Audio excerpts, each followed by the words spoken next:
My God, men. Do you know what this means? Do you know whose brother? This ghetto's gonna be turned upside down, I tell you, upside down.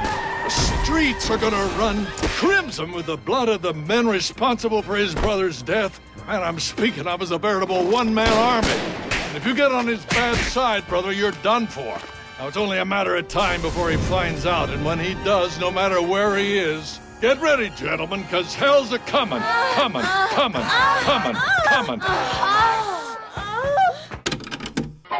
Yum, yum. It's time for a tasty and refreshing snack.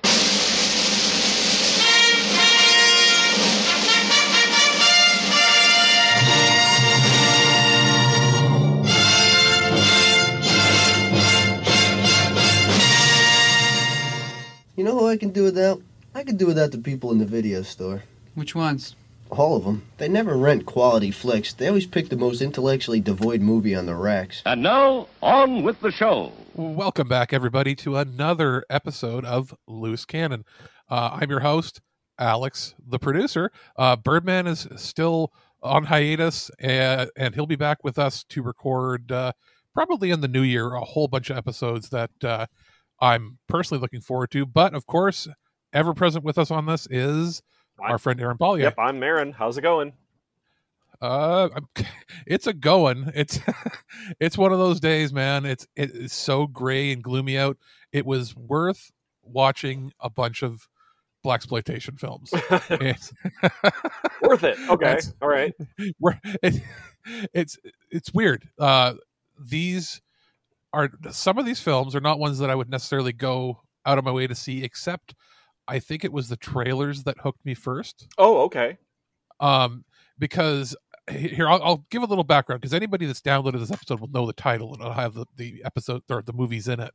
But I had seen some blaxploitation films. I think I saw Coffee, and I saw what was it? A bunch of other ones back in the day when I used to rent VHS tapes. But I had never seen Dolomite or its sequel, The Human Tornado. And I'd heard of it briefly. Interestingly enough, I saw Black Dynamite first, not realizing how much of a spoof it was of not just blaxploitation films in general, but a lot of it was spoofing these specific films. Even some of the costumes are the same. But I actually got introduced to Dolomite through the Netflix movie that they did with Eddie Murphy. Oh, okay. Was it a couple years ago? And like, what's funny is that movie, it's like 3.5 hours long. It's got a longer runtime for the fictionalized biopic of Rudy Ray Moore, who is the persona. He's the creator of the persona of Dolomite. The movie itself is longer than both of these features. So I ended up watching that, and I was like, oh my God, this is just like Black Dynamite in my head when I saw it. And I'm like, wait a minute, no, it's Black Dynamite is just like this. Yeah. But that's just how my brain worked. And I went, you know what? One of these days, we've got to sit down and watch it. And then I saw the trailers for it on YouTube. And to say that they're rated R is an understatement. Oh, for sure. Yeah, they didn't hold back. These were like trailers that you might see at the drive-in at midnight, or you'd have to go to, at the time, like your local Grindhouse theater, basically. Yeah, I was about to say Grindhouse. Like, these are Grindhouse trailers. These are something that like Quentin Tarantino would have at the opening of one of his movies. Yeah, and from what I can tell, and doing a little bit of research, reading into it, yes, they played, nationwide at the Grindhouse theaters, but they were primarily marketed in urban neighborhoods and cities with a large African American population. It was, obviously the whole blaxploitation thing, right? Yeah.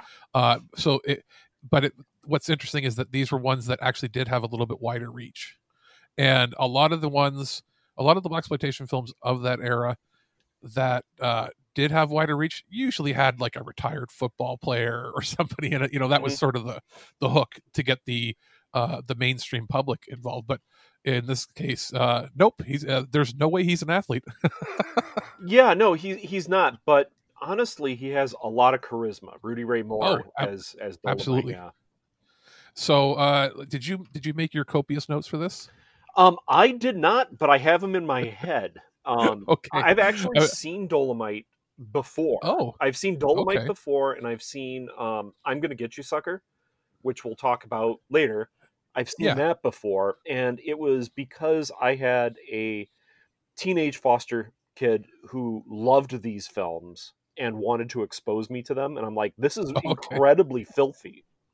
I cannot believe that you were allowed to watch this when you were a little kid. And I was really uncomfortable with Dolomite, but he said, no, you know what? Yeah, I probably didn't have parental supervision, but the Dolomite movie really informed some of my humor as a kid. So, okay, all right, fine. All right, I could sort of see the point. It's not, if it was something that was serious, like Shaft is probably more, it's obviously a more serious film.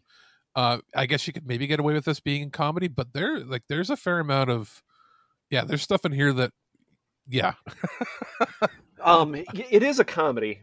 It's just that you would not be able to show it today, much of the stuff, unless it was like on HBO or Cinemax. Yeah, which is exactly, like even the Netflix movie has the language in it, but it's not going to have the violence and the nudity. Yes, and when we say nudity, they try to hide it, but you can see full male nudity in this movie. That's what happens when they film it. It's transferred to really low quality film stock, and they put it in a theater that's really blurry anyway, never thinking that it was ever going to get cleaned up and released on Blu-ray, right? Yeah. But I mean, there's lots of female nudity in this, and simulated sex. Let's put it that way. Some of it's used, as supposed to be comedy, obviously. Yeah. But it's at the same time, it's a little jarring for something. It's something that you would have thought, okay, this isn't a Cinemax movie, but this went to theaters, and it's like, then you think of the era that it was coming out, it was never going to get a super wide audience anyway. The home video market didn't exist. Mm-hmm. Yeah. So the idea was, I guess, you'd have your cult following and move on. No, they probably never thought that it would ever be like, a cultural icon, and like be so influential on other films that came later. Yeah, they just thought they're making a cheap thing to make some cash on. Well, I think I can fit this into an Earth versus Soup kind of idea, and that is, as filmmaking matures in a region, let's say, you often get these unique movies starting to pop up that are, a lot of times we'll consider them B movies. It'll be like, hey, this is the monster that ate Indianapolis. And you get these weird movies that are very either local, or they have very specific regional, or let's say, cultural focus. And you get that in some of the 50s and 60s stuff, but it really pulls out in the late 60s and 70s with blaxploitation, or specifically, or a lot of these grindhouse movies. And it's just a focus. It's just a focus that you normally don't get to see on screen. Well, and a lot of these theaters that were showing these also, couldn't always get the newest blockbuster on their screens, so they were a lot of times putting on B movies and drive-in movies. So a lot of that was stuff like kung fu films and everything too. And you find out that a lot of like Dolomite and a lot of the 70s blaxploitation films had a lot of they tried to have choreography like the Shaw Brothers kung fu films, from Hong Kong, because that's what was showing in their neighborhoods. That's what they were like. Those were their action films, where it was almost like the like African American community embraced the kung fu film before the general population did. Pretty much you would have heard of Bruce Lee, and then that was it, right? That was it until Chuck Norris came around. Whereas all these Shaolin kung fu films were playing back to back with their own movies, and then they started incorporating it into there. And obviously you had some black martial artists showing up, and with Dolomite, there's no attempt really to have any real choreography. No, it's just Rudy Ray Moore having fun. It's Rudy Ray Moore like, I can do a karate chop. And that's basically what he does. Yeah, and it's kung fu prostitutes. This is the one thing that I really don't get about Dolomite and Human Tornado is Dolomite is supposed to be our hero. He's supposed to be the guy that we look up to, and he's in jail at the beginning of the movie, not because he's like really wrongfully there. I mean, he's been put in there for a wrong reason. He's been set up as like a drug dealer, and he never deals drugs. And you think, okay, this guy is going to be nice. But no, when he gets released, he goes right back to being a pimp and murdering people. Yeah. I mean, he's not a good guy. He's looked up to because he's a I don't know, let's say he's powerful and he protects his people, I guess is what they're trying to say. Yeah, he's basically a mobster. He's an organized crime guy. He's Tony Soprano. If Tony Soprano could also do kung fu. And did a lot of rhyming. Yeah, and rapped all the time, basically. So just picture that in your head. There's not much more we can really say about these, except like these, if you've ever thought or seen a parody of a 70s blaxploitation movie, they're usually parodying this movie. Yes. And Rudy Ray Moore actually is a charismatic guy. Like, yeah, you can tell a lot of it's over the top. Like some of it is tongue in cheek, and some of it is played up, for laughs. And then you have that little bit of magic, which is they're still actually trying to do a good movie, but they can't. And that's what I end up loving about B movies, obviously. Yes, absolutely. Those are the things I love too. It's where they're actually really trying, but they're just not quite making it. But you can tell everyone's still having fun and they're really passionate about it. God, there's lots of little things in these movies like that if you're watching it and you like stuff from the 50s and 60s, you'll see them in there. Like there's Bronson Caverns in the second movie. And I see that all the time in the science fiction stuff that I watch. All the time. It's the like tunnel looking thing that he drives through. Oh yeah, that's right. I absolutely love that. And it has every trope you could possibly want from a 70s into the early 80s action movie. Shooting at a car and the car exploding for no reason. Yes. The kung fu moves or jumps that are just reversed. It's like oh, he's gonna jump from the ground like 30 feet up in the air and land somewhere. What? Or him like pausing and going, just because you MFs don't think I really can jump, here it is again in slow motion. I'm like, yeah. Okay. Yeah. Wow, that's in a film actually. Jeez. So the basic plot is Dolomite gets out of prison and he's presented. He shows you who he is. Yeah. And it was clearly, it was almost like a propaganda film for his character. Yeah. I mean, more so than like trying to tell a cohesive story. Yeah, because I mean, there's a lot of different kinds of little pieces of the story. There's the rival pimp / gangster who has taken over his business, which is like a strip club / massage parlor, I guess. Yeah, they all kind of flow together. Let's put it that way. Then there's the corrupt cops and the corrupt mayor that like framed him for cocaine possession, which again is 90% of the blaxploitation films. Yeah, it's if you don't know, the message is the white people are pretty bad to them. that's pretty much the message of most of it. Don't trust the white cops.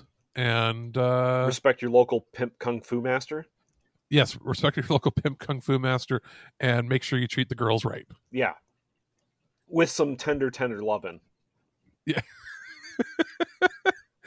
And that's pretty much the movie in a nutshell.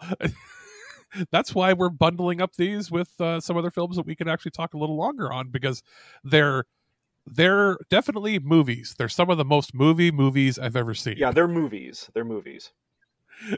They're I would say worth watching once if you've never seen them. Oh yeah, I agree. Like they're not something that I don't think you're gonna sit there and say it's the greatest piece of cinema and watch it multiple times, as I've done with one of the other movies we're going to talk about. But they are worth like a double feature afternoon. Gather around, have your I don't know, like have like dress like a pimp day or something and watch it. Yeah, or do something. It could be fun. It's a drinking game kind of movie. Both of them are. Yeah, but I think one of them I liked a lot more, and I think it's the opposite one from you. Oh, did you like the Human Tornado more, or? Well, no. Well, for the final two films, the oh yes, let's be done with. Yeah, I'm not talking about the first okay. two, which I mean are good. They are good. They're worth watching. Yeah, and they're here because we wanted to watch them for context for the other films. Yes, because my initial thought when making this episode, I know it sounds a little discombobulated, was, hey, why don't we do blaxploitation spoof movies? Because there's a few of them, and I had really wanted to talk about Black Dynamite, and I didn't know if you had seen it or not. And then I was like, well, what else can we pair with that? And I thought, well, I'm going to get you Sucka. And then I was like, well, if we're doing that, it would be worth watching the Dolomite movies, because that's pretty much like a lot of what Black Dynamite was spoofing. Yeah. So that's why we did this. But yeah, so worth watching. Check them out for context. They're interesting. If you don't want to pay for it, rent it, there's a lot of clips people have put together on YouTube. You can just watch and get the highlights. Mm-hmm. In fact, you can probably watch the movie trailers. They're like 4-minute trailers, and they have all the ridiculous stuff in it. So, and all of the nudity on YouTube, uncensored. I don't know how they got away with that. That's probably just a mistake. Like YouTube algorithm hasn't caught it yet. They just looked at it and they went, "It's 70s, so it doesn't count." Yeah. But yeah. So I guess should we move into I'm gonna get you Sucka? Yeah, sure. Because you said that this is the one you ended up liking the most. I think I like this one the most. Even though I really liked parts of Black Dynamite, I thought, but the stuff that I liked in Black Dynamite was damn near ripped off of Dolomite. Yeah, but it was done in such like a loving way that it was charming, and I really enjoyed it. Like the plot, I didn't give a crap about it. It was just like, okay, what other Dolomite thing they're going to do in this? And that part was great. But yeah, I really actually enjoyed I'm going to get you, Sucker. Okay, well, I'll tell you briefly my background with this. I think I caught this on TV when I was like 10, one of those like Saturday night movies, and I remember coming into it partway through, and I was like, "What is this?" And I only recognized a couple people from, I would watch In Living Color like once in a while when I could get away with it. Yeah. And then obviously went back and watched a lot of reruns of it once Jim Carrey blew up really big, right? So, in watching it, I was like, I didn't remember what the exact tone was. I just knew that it was a spoof. And in watching it, I'm like, oh, okay, so this is basically your loaded weapon, your hot shots, but not quite as goofy. Yeah, it's not quite as goofy. Very sort of similar in tone. I don't know if you've seen it. It's also a Wayans Brothers movie. Don't Be a Menace. Boy, I think I have. There was a time like it's starring the younger Wayans. There's a time in college where I watched just an insane amount of like Comedy Central and other cable channels, and they played a lot of these movies, so they're kind of in my head. It sounds familiar. I'm sure I have. Yeah, I'll send the trailer over to you because It's funny, and it's a movie that somehow a kid in my high school convinced the teacher to let us watch it one day when we were caught up on in class, and the teacher had it on, and I remember the principal walked in and goes, "What the hell are you guys watching?" Yeah, and it was just the Wayans brothers like smoking a ton of dope, and it's like, oh, nothing educational math stuff, but yeah, it's a similar tone in that. This is obviously directed by Keenan Ivory Wayans, and I don't know if he's directed anything recently. But there was a while where he was sort of, pretty big in the comedy scene. And this is, I think, the first. I was looking it up. I think it's the first parody of blaxploitation films. It might be. It's 88, so it's pretty early. Yeah, it was. The whole era was barely over, right? Yeah. So, in fact, this came out when all the stars of the blaxploitation era were still pretty much at the top of their game, and they were getting mainstream movie roles. Yeah. So you have Isaac Hayes show up in it, Jim Brown, who else? Steve James. I recognize Steve James from lots of stuff. Oh yeah. He's Steve James. Isn't he the guy from American Ninja, I think? See, the American Ninja movies. I liked him from the. I saw him in The Warriors, and To Live and Die in L.A. Oh, that's okay. To Live and Die in L.A. That's one of my favorite movies, by the way, too. Oh, really? Yeah. I don't know. It's weird. It is.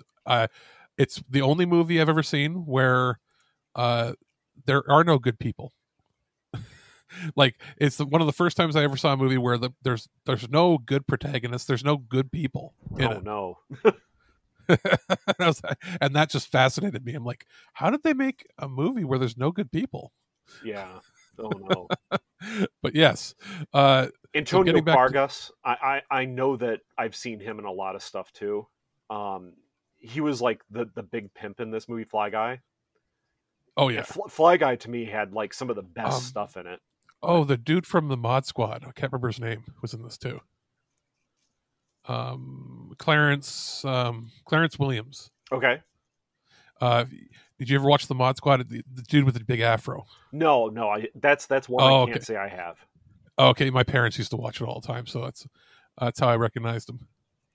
And yeah, it's sort of got a lot of cameos, bit pieces here, and so the why don't you get into what the plot is? Oh, geez. Okay, so all right, we have Wayne's coming back from war. Basically, his name's Jack Spade, and I guess it's his brother was killed recently from gold overdose. Like he wore too many gold chains. I lost my mind. I was laughing so hard when I saw that. Yeah. Oh dear God. Why? How can he even move with all that? And the old seasoned detective's like, oh no. Yeah. Cover that not up. Another, yeah. Not another one. No. Yeah, he's OG overdosed on gold. OG. Yeah. He comes back, and it turns out his brother was deeply involved with some organized crime, and supposedly he owed them money. And so it's Mr. Big who's in this, and that he's played by John Vernon. So Dean Werner from Animal House, he's Mr. Big. He's directing people to go and harass Jack Spade's mother. Jack Spade's mother is a true badass. There's many kung fu scenes involving her in this movie where it clearly cuts, and then they put a stunt actor in who is a man, and I'm pretty sure at one point I saw a mustache. Oh yeah. They switch it out all the time. So it's basically this fight against. Well, it's a fight against the evil Mr. Big with all the black heroes from the neighborhood, all the old guys that used to fight back in the 70s against the evil, like Kung Fu Joe and Fly Guy the Pimp. Fly Guy the Pimp's great because we have the flashback to Pimp of the Year, And yeah. the Pimp of the Year thing, what's his rap that he does? I don't even know. Well, there's no real cursing. Goes, my bitch better have my money through rain, sleet, or snow. My whore better have my money, not half, not some, but all my cash. Because if she don't, I'm gonna put my foot in her ass. That it was stand up from my seat, clapping. It was done so well. But like the Kung Fu guy, he is amazing because all he does all the time is like Kung Fu sound effects. And he just kind of walks around like he's ready to strike everybody. And he gets into like a shootout with I even remember he says like, okay, so it's all you 57 cops against one Kung Fu master or something like that. And there's all this gunfire and you think, okay, he's done. But he like walks up later on. He's covered in blood. He's kind of exhausted. He might be shot, but it's most likely the blood of all these other cops. Well, because he's Kung Fu Joe. He's Kung right? Fu Joe. So, you cannot defeat. Yeah, I mean, he's clearly supposed to be, what was it? Black Belt Jones. Yeah, and he's riffing on those movies. The blaxploitation kung fu films. Yes. And you have Isaac Hayes as like a barbecue rib store owner, and a very young Chris Rock yes. as the patron who can only afford one rib. Yeah, can I get one rib for $0.25? Yeah. Tell you what, you just pour that soda into my hands for 10 cents. I'll forget the cup because the cup costs too much. Just pour it in my hand. Yeah. And he's got like that huge roll of money though when he comes out to pay for it. Yeah. Like, get the hell out of here. Yeah, can you? You got change for 100? Yeah. Get the hell out. That's actually, I would say that's likely my favorite Chris Rock routine. I've remembered that. I've remembered that forever. I love that routine. And a lot of people remember that and don't even know that it was from this movie. Yeah. They end up thinking it's from they're like, oh, it must be from like one of his other movies or maybe like an Eddie Murphy movie. No, it was from this. Yeah. And I mean, there is nudity in this film just as well as it should have. If it it would feel wrong if it didn't have it, but it's not. It's not on the level. Yeah. But yeah, it's this fight against Mr. Big. That's what it is. And there's lots of crazy shenanigans that happen. And unlike a lot of those blaxploitation films, this was released like by a real studio. MGM made it. Yeah. So it has, it's not a huge budget, but it has a higher budget than probably any blaxploitation movie ever had before it. And I enjoyed almost all of this. I honestly. Oh did. Yeah. It's like a Zucker Brothers, comedy, just blaxploitation. If it had come out, 15 years later, it would have been like the blaxploitation movie instead of like the superhero movie, epic movie, all those things. Yeah. Like that. Only this actually had a funny story and had a cohesive plot and was actually well acted and pretty well written and well produced, well edited. I mean, yeah, it holds up very well. It's for sure worth watching. Yep, absolutely. And and you don't have to make it with like a double feature. Like this is one of those ones where if it does go to like your local art theater or indie theater, it would be worth, if you haven't seen it, just going for fun and watching it on the big screen with a bunch of other people. And you don't even have to have watched blaxploitation films prior to watching this to get a lot of the jokes. No. You can get it as is. You just get a little more flavoring if you've seen it before. Which is where I think Black Dynamite falls down on, which is the other movie that is that we're going to talk about. Yeah, and if we're getting into that now, sure. Like my final thoughts are on I'm going to Get You Sucker. I don't know personally. I don't think I would purchase it for my collection, but I would rent it and I would watch it with friends. Oh, really? Okay. I'd buy it. I'd buy it. And it's only because like I'm not collecting a ton of comedies anymore. But it's like if it shows up on any of your streaming sites, watch it. Sure. Watch it and make an afternoon of it. Maybe pair it up with another spoof movie of the era. Oh yeah, like Naked Gun. Oh yeah. Actually, it's very similar to Naked Gun. Yes, in style. The screwball comedy, the absurdist comedy where like they bend reality. Yes. So yeah, I enjoy it. I wouldn't say I like it as much as Naked Gun, but man, when you have the pimp walk out with his goldfish, platform heels, that's gonna stick in your head. Fly Guy strutting down the street with goldfish in his heels. It may not be as as good as that, but it's probably about as good as like Spy Hard. Yeah. Or any of the other 90s Leslie Nielsen movies. Sure. Dracula Dead and Loving It. Yeah. Better than that. It's better than that. But yeah, Spy Hard, or was it Wrongfully Accused, that sort of style. Oh yeah, yeah. And yeah, now we're going to get into the movie that I picked because it's the one that I wanted to watch the most, and that is Black Dynamite. I will give just a moment of background. I had not seen a ton of blaxploitation films. I'd seen a little bit here and there before this came out, but when it was released in 2009, it went to my local theater. Now, it made like no money because it had very limited, I think it was like 50 screens in Canada, and I don't know how many in the States, and it was like 1 day screenings, right? Yeah. And I went, you know what, I'll go see it, because I was literally working around the corner, and in the theater I was in stitches, and I couldn't wait till the Blu-ray came out to buy it. For me, like, it's in my personal top 5 comedies of the last 20 years, and I know it's not going to be for everybody. Yeah, but I loved it from a filmmaking background on it, like just how meticulous they were at trying to replicate 1974 or 1975. I agree. From a production standpoint, this movie is brilliant. It is absolutely brilliant. They used I think it was Super 16 millimeter film. They purposely damaged the film in certain scenes. They even got old rolls of stock, and they even had some digital stuff that they shot digitally, and then they had to run filters on it to make it match.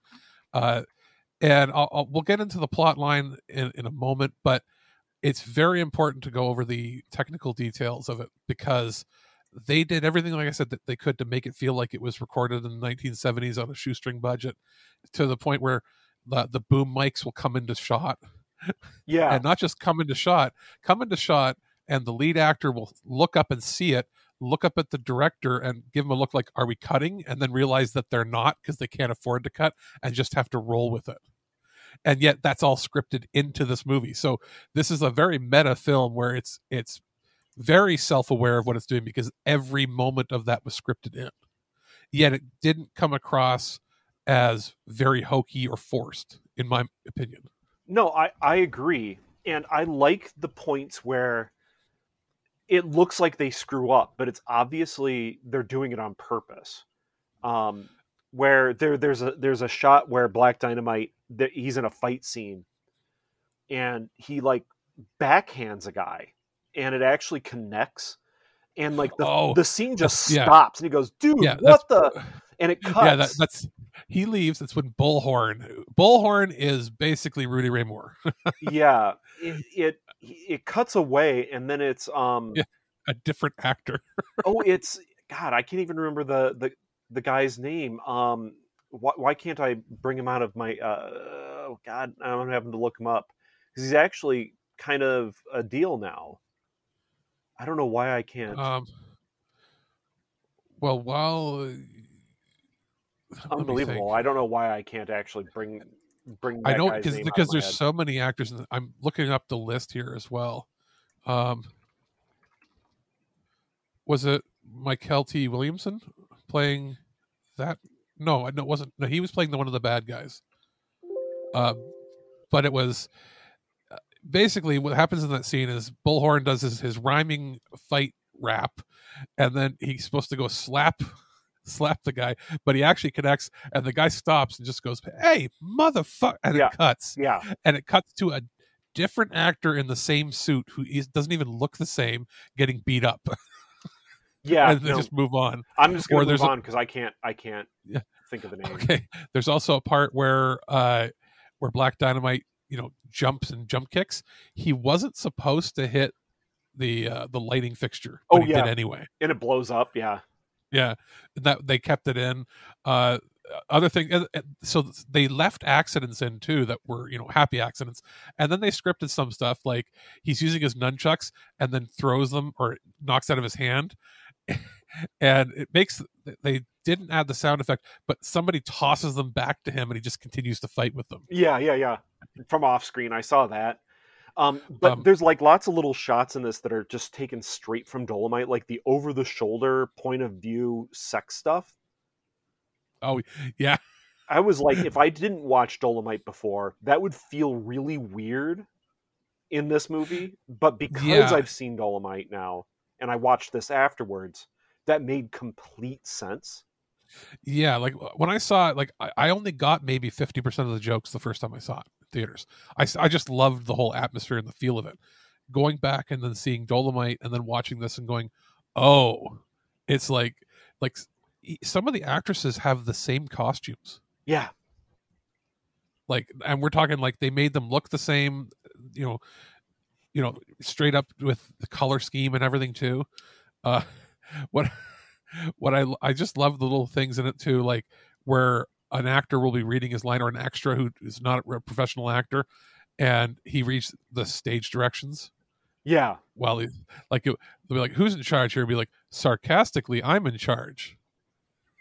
And Black Dynamite, the actor, he goes, he says his lines after that, but he furrows his brow and looks at towards the camera, look to the crew, and he's like, "We're still filming? Like we're not cutting?" Or how many times he looks up and sees the boom mic and he gets flabbergasted and continues onward. Yeah. And then so it's all those moments, and it doesn't come across as phony or fake, even though it's scripted.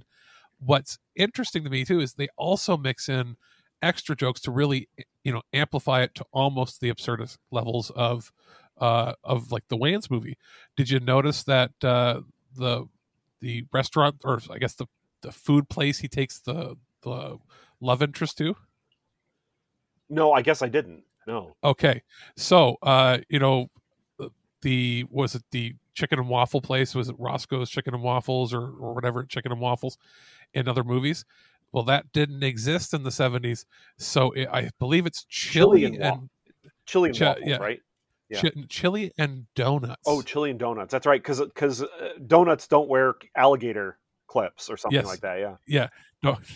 It was donuts don't wear alligator shoes. Alligator shoes. Yeah. But it's the little subtle details too. Because I listen with headphones. When she walks in and places her order she gets her donut, she asks for hot sauce for it. And it's like every stereotype you could possibly imagine, like ridiculous, overblown stereotype. They subtly layer it in. Yeah.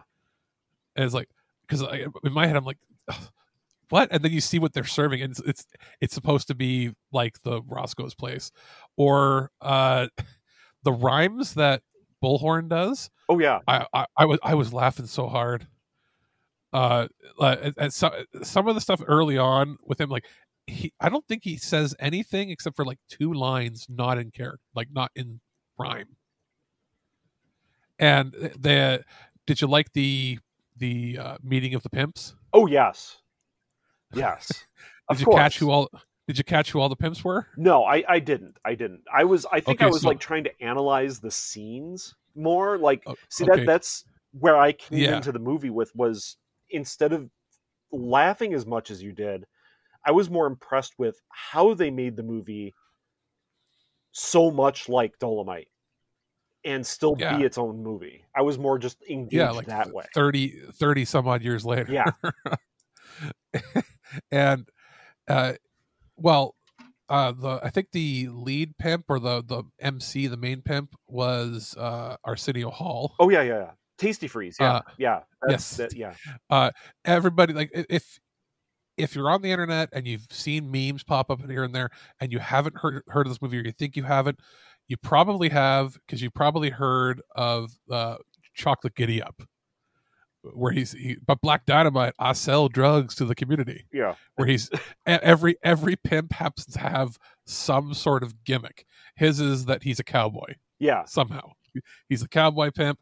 There's a Captain Kangaroo pimp who's just a white guy that they think looks like Captain Kangaroo, so they have him sitting there. Yeah.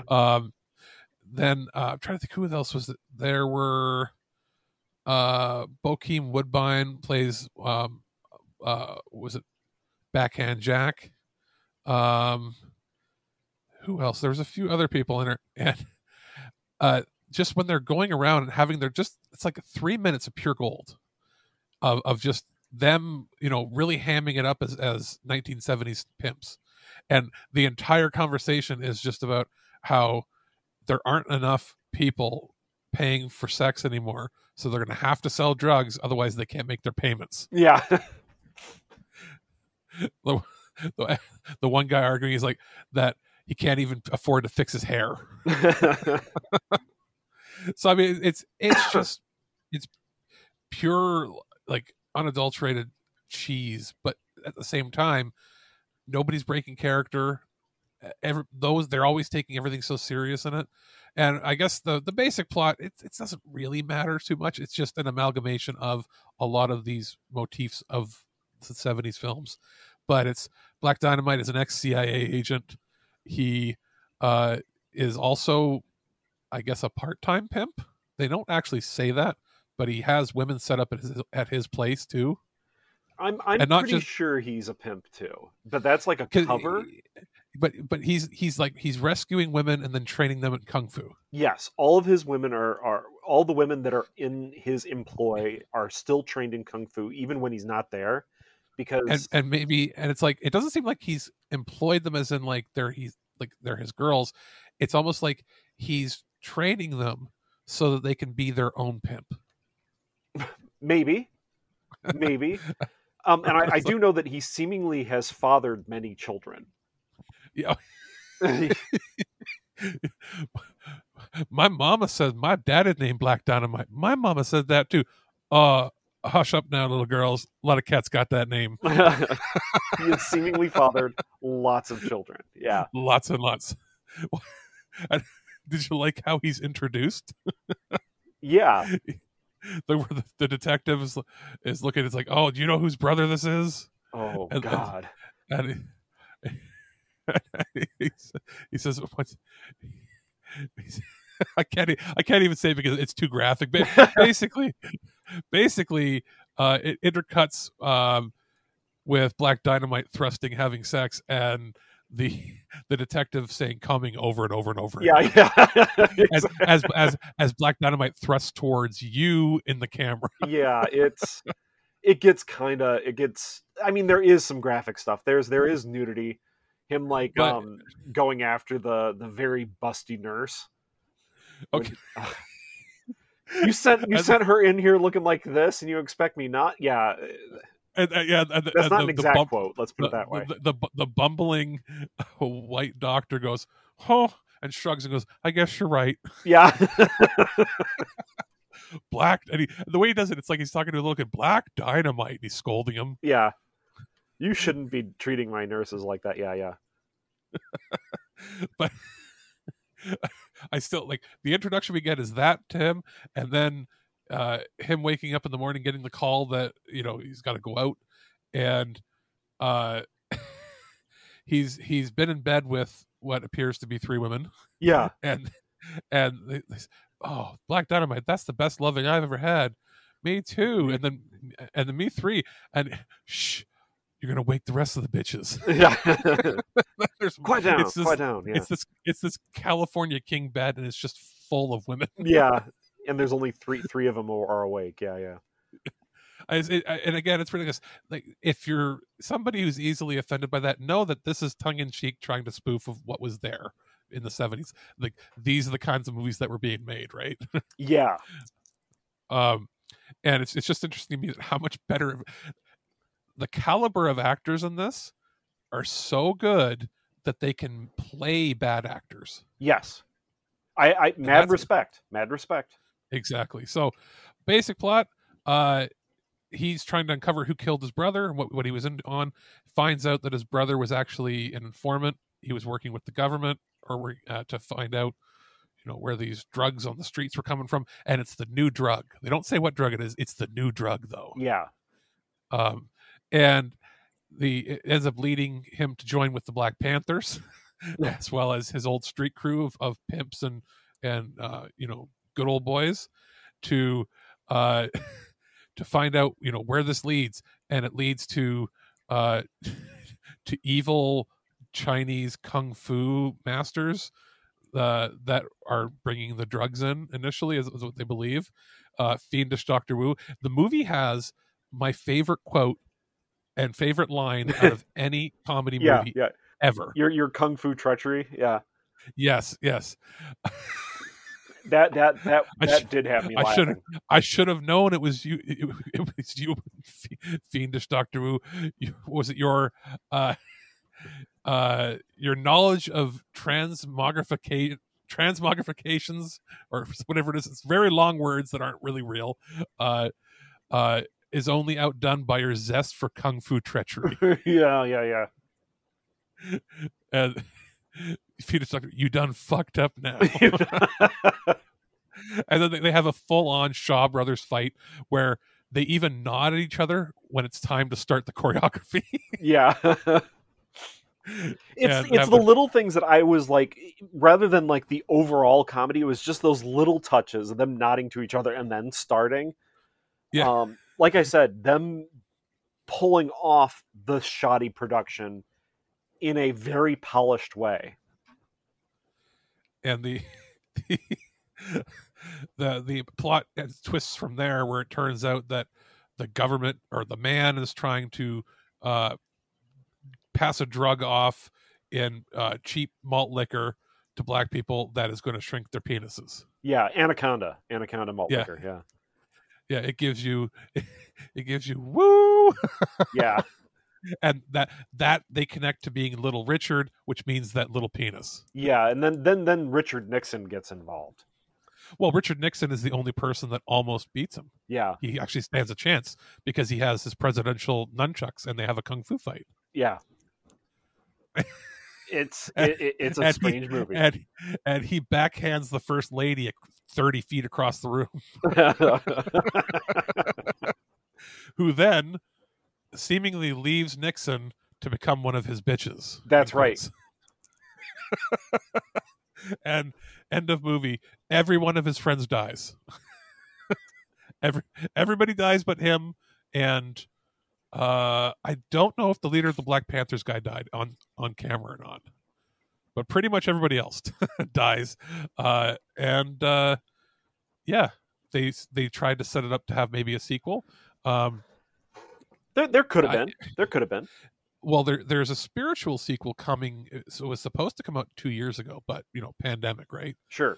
And I think it's called the Outlaw Johnny Black, and it's going to be a blaxploitation western. Ooh, wow! All the same people, not reprising the roles, but all the same actors doing different roles in it. Being directed same way, same idea, but it's spoofing the spaghetti westerns that Fred Williamson made in the 1970s. There, I'm down with that. I'm down with that. Yeah, it was supposed to come out 10 years, I think, after the last movie, but it took a little longer. But it looks good. I'll send you the trailer to check out. Oh, sure. I was hoping actually to do Black Dynamite and it together, and I was like, oh yeah, it was supposed to come out, and then I looked at oh yeah, they're waiting to they wanted to put it in theaters, but it's still a very small indie production. Mm-hmm. So they're like, well, they just didn't want to do it during the pandemic, and it's like, okay, that makes perfect sense. So sometime in the new year it's supposed to be coming out, but I you can see my sense of humor why I would like this movie. Sure. Right? Like I've seen it like 30 times. I'm not even kidding. Wow. It's one of those, if I'm feeling down, I can put this movie on and I can't help but smile when I'm watching it. Oh no, I get it. I mean, I'm the same way with Naked Gun or Airplane. Yeah, it's that, like, I think I love that it's so stupid but also so clever. Yes. And that's what makes my favorite comedies. Okay. No, I get it. Yeah. It makes sense. I do like it. I just think I enjoyed I'm Gonna Get You, Sucker for a different reason. Like, I think I'm Gonna Get You, Sucker stands up better as its own movie where yes, you need to have seen Dolomite at the very least to get a lot of the visual gags that are in this. And I would think that a lot of the local theaters would do a thing where you show Dolomite and then show Black Dynamite as a double feature. Yes, that would have worked very well. And if you went to like a drive-in, that would be amazing watching it. Oh God, yeah. Like, and this, you could show this to kids, not kids, but like you said, you had foster kids. This is a safer bet than actual Dolomite. Oh yeah, it's better than Dolomite. It's safer than Dolomite, but if your kid's like 15 or 16, yeah, it's fine. Yeah, it's okay. They see a lot. There's a lot worse in comedies out there. Oh, for sure. I was surprised. Like, I had never seen Dolomite when that kid showed it to me, and he was just quoting the movie like right along with it. Obviously, he had seen it like thousands of times, and I'm like, okay. I'm surprised that movie didn't have an X rating in the States. Yeah, I was very uncomfortable with it, but since he had seen it so many times, like, it's not like I'm exposing him to it. And you can't make him unsee it. Yeah, and I'm like, okay, well, at least I'll know what the hell's going on now watching this movie. And I'm glad I did. I'm glad I watched it. It's just, I'm not going to show it to another foster kid who has never seen it. No. That's not really what you want to start as your first family movie. No, absolutely not. Absolutely not. There are far better movies for that choice. And what made me think of this too, when I was like, okay, what could we put together to watch, was after we did Blazing Saddles and you didn't like it, and I was like, oh, that's one of my favorite comedies too. And then I was like, well, what do I like more than that? I'm like, oh, as far as like spoof movies or spoofing, flipping things on its head, I'm like, okay, it's Black Dynamite. Black Dynamite, that's solid. He can't not like Black Dynamite. And then when I sent it to you, I was like, oh no, what if he doesn't like it? I feel bad. No, it was much better than Blazing Saddles. I mean, you can probably listen back to our review of Blazing Saddles of why I didn't like it at the time. I just didn't think much of it. It's all valid point. It's all valid points. It's just, I think that has to do with when you were exposed to it, right? Like that was that I got it for my 9th birthday. Yeah. And what was it appropriate? But I know the difference between what I can and can't say and what's appropriate and what's not. I was a pretty on the ball kid. Sure. So, but it's still, it's like, oh, it's naughty where it's funny. So that ingrains. I think this is a little different where Black Dynamite is funny on its own merits and it holds up a lot better. Yes, I will agree that. Yeah. Even with, things going over the top, like kung fu training in his office, and when he's going to go break the bricks, the way he runs over to it, he has to hustle, but he like waddles over because he can't go too fast and the camera's going to reveal how small the room is. Yeah. No, it's the little things like that make that movie great. Yeah. Or when I showed it to Michael for the first time, where he paused the movie because he couldn't stop laughing when he throws the boomerang. Oh, okay, yeah. Like the fiendish Doctor Who throws the boomerang, and when it cuts Bullhorn's head off, spoiler alert, Bullhorn's face, he sticks his tongue out before he gets chopped up.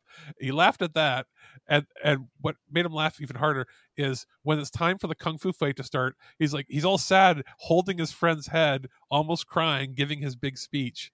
And when the kung fu time starts, he just goes "wah" and tosses the head out. Yeah, off frame. And when he goes after fiendish Doctor Wu, they're going to have their fight, and the boomerang comes through the window and chops off fiendish Doctor Wu's arm. And all he does is run up and screams in his face, "I threw that shit before I walked in the room," and then kicks him. And it's like the lamest looking kick. Oh my god. Yeah, it's a whole bunch of little funny things, and I think it's one of those movies I like it too because the more you watch it, the more things you start noticing. Oh yeah, the boom mics that are peeking in all the time. Oh yeah. And the set dressings, things in the background. So it's the kind of thing where after you've watched it once or twice, if you do go back and watch it again, you'll see something new. I still see new things every single time I watch it. Wow. And I love when movies do that, because they put things in every little nook and cranny. And they filmed the movie for less than $3 million. It does not look like a $3 million movie. It looks like it costs like $3 million is nothing in 2009. Yeah, that's not a lot. It for 2009, this looks more like a $20 million movie, I would say. Yeah, and the fact that it was all filmed on film, that's the film itself would be expensive at that point. It would have been much cheaper to film it digitally. Yeah. So, but yeah, so that's Black Dynamite. I highly recommend it. Actually, watch both of these. Yeah, they are a good back to back with it, because they're spoofing an entire genre of pictures. There were a few others that I had considered maybe putting in here that we could watch with it. The front runner of that was Original Gangsters, which was a 1996 movie, but that's not really. It's got some comedy. It's more of action comedy, emphasis on the action, where they actually get a lot of the stars from the 70s. And the idea is they're now old and their neighborhood is disrespectful, so they got to teach the street a lesson again. And I was like, that would have been fun, but I wanted to maybe stick with pure comedy for it this time. And see, I remember I figured we would probably watch Foxy Brown for this with Pam Grier. Well, we'll have to do a Pam Grier spotlight, because she is a really great actress who, at the beginning of her career, all they ever, did was like, we've got to put her in movies because she's got, a big chest. Yeah. And then it's like, then you watch something like Jackie Brown, something from the later on in her career. Yeah. You're like, wow, she's actually a really good actress.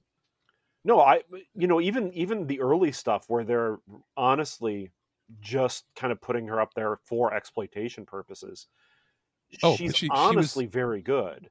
She was the queen. Like they always said, she's the queen of blaxploitation, but she was the queen of blaxploitation because she could actually act too. Yeah, like I've seen all of her early stuff. This is what's odd. Like I actually have. I've seen Big Dollhouse, Women in Cages, and not for Earth versus Soup. Even though we probably could do Big Dollhouse for that. That has some really weird things in it. But she actually is a very good actress in them. Yeah, I've seen Coffee once. What else? Let me see. Black Mama, White Mama, I've seen once as well. For early stuff. Foxy Brown. I actually never seen Foxy Brown. So that is something we're gonna have to probably cover at some point. We'll have to revisit it. Maybe get Mike on with it too, because like she did. See, the first thing I probably saw her in was Escape from LA. Oh, okay. Which is funny. I think I saw that, and then I feel bad. I think I saw her in Ghosts of Mars. Oh wow, that's a terrible film. Yeah, and I think she was in. Oh no, actually, the first thing I probably saw her in was the Steven Seagal movie Above the Law, where she's his partner. Oh yeah, keep going. That's sorry. Which is one of the only actually rewatchable movies he ever made. I think I may have seen her in Twilight People really early on, which is a sci-fi movie. But okay, because I mean I've seen that movie a few times, and I remember seeing that on like WGN out of Chicago on a Saturday morning. So she played Aisa the Panther Woman. Yeah. That's probably where I saw her first. Yeah, likely. Oh, Scream, Blackula Scream. Oh. See, I've seen the Blackula movies too. I've seen those. Okay. Fun little fact: the actor playing Black Dynamite's younger brother in this, when he has the flashback to like him being undercover, the reason he talks like that was to copy the actor that portrayed Blackula. Oh wow. Because he had a Shakespearean trained accent. Yeah. I do not know what you're speaking of as a traitor, fools. Yeah. So he tried to do a very poor version of that. Well, the guy that played Blackula also played. He's Richard Daystrom from the original Star Trek. Oh yeah, the guy that invented duotronic computers. That's right. Fantastic actor. William H. Oh yeah. For sure. But yeah, so enough meandering. Yeah. These were fun. yeah. Sorry. It's I like that these not movies can try to like bring up other good movies from the era of the somewhat related genres. These can be great starting points for like you write down a thing, you're like, this was funny, and then you can find out, oh, what was that sort of spoof from? And this can be a springboard for a lot of different movies that you might not have actually seen before. Yeah, for sure. But yeah, so I think that's probably my final thoughts on it. I think if you're done with it too, then we'll probably come to a close here. Yeah, no, I'm done. Say, I enjoyed watching these, have no doubt. I don't think my time was wasted at all. I've seen at least Dolomite, and I've seen, I'm Gonna Get You Sucker before. I hadn't seen Black Dynamite though, and that was worth watching. And now you're going to have certain quotes in your head for the rest of your life. Yeah, because that's what happens. Dr. Wu, fiendish Dr. Wu, you done fucked up now. Yeah, that's going to be in your head. What was it? Can you think where I'm coming from? You jive, motherfucker. That's when he screams that. Oh God! Here's another film I just thought of, and I've seen it like a billion times. Because it's just a word you said, jive, and it's not airplane because no, but no, it is Hollywood Shuffle, and it likely has. It's about two out of work black actors in Hollywood trying to get work in movies, and they're being like pigeonholed into roles for stereotypical black actor roles like criminals and things like that, and they hate it, and they're dreaming of like doing these better films, but they do these kind of like flash sideways to films that they either don't want to do or do want to do, and they're in like this Dirty Harry. There's one scene where they're in this Dirty Harry type film, and one of them's playing a criminal holding this woman hostage, and Dirty Harry has got his gun out, and he's like he does the whole like how many shots have I fired, that kind of line. Oh yeah. And the actor goes, "What are you talking about, you hunky sucka pig head jive turkey fool?" I remember that. I've seen that movie so many times. I know that quote off the top of my head. Hunky sucka pig head jive turkey fool. Writing that one down for later. Oh, it looks like Keenan Ivory Wayans is in that too. Yeah. Hollywood Shuffle.